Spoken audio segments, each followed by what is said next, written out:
Today's Bible story is the story Jesus turns water into wine. What's that, Francis John?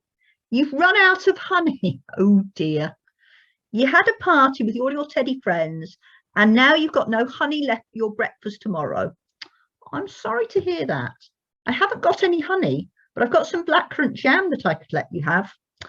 You don't like blackcurrant jam, but thank you all the same. Oh dear. Our story today is all about a wedding Jesus went to and what happened when the wine ran out. Are you ready for today's story?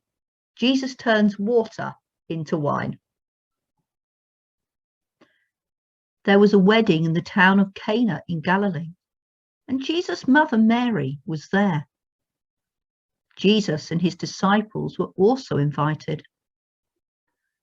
When the wine ran out, Jesus' mother said to him, "They are out of wine."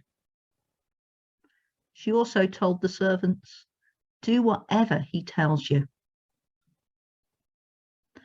One of the important Jewish rules was about washing, and to help them there were 6 large stone jars in the house, which could each hold 20 or 30 gallons of water. Jesus said to the servants, "Fill these jars with water." They filled them to the top. And then Jesus told them, "Now take some water out and take it to the man in charge of the feast."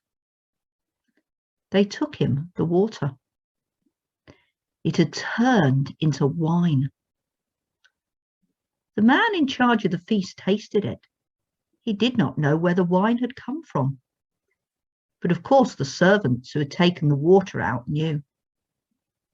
So he called the bridegroom and said to him, "Everyone else serves the best wine first, and after the guests have drunk a lot, he serves the ordinary wine.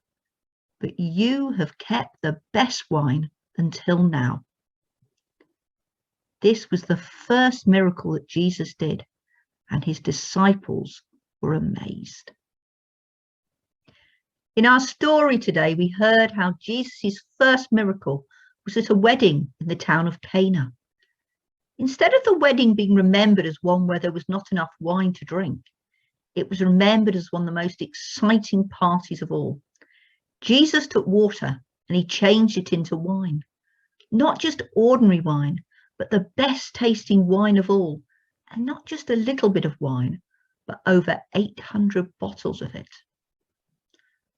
I wonder, can you think of someone who is sad or worried today, who you would like to make smile? You may like to close your eyes and think about that now.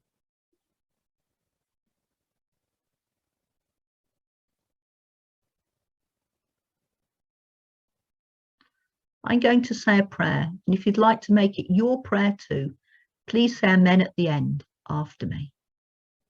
Dear God, thank you that Jesus brought joy to the wedding in Cana in a very special way. Please would you help me to make the person I was thinking of smile today. Amen. What's that, Francis John? You wish Jesus was here so he could change some water, not into wine, but into the very best honey of all. I'm sure you do. Well, thank you for joining us today for our story, Jesus Turns Water into Wine. We look forward to you joining us again soon. Goodbye and God bless.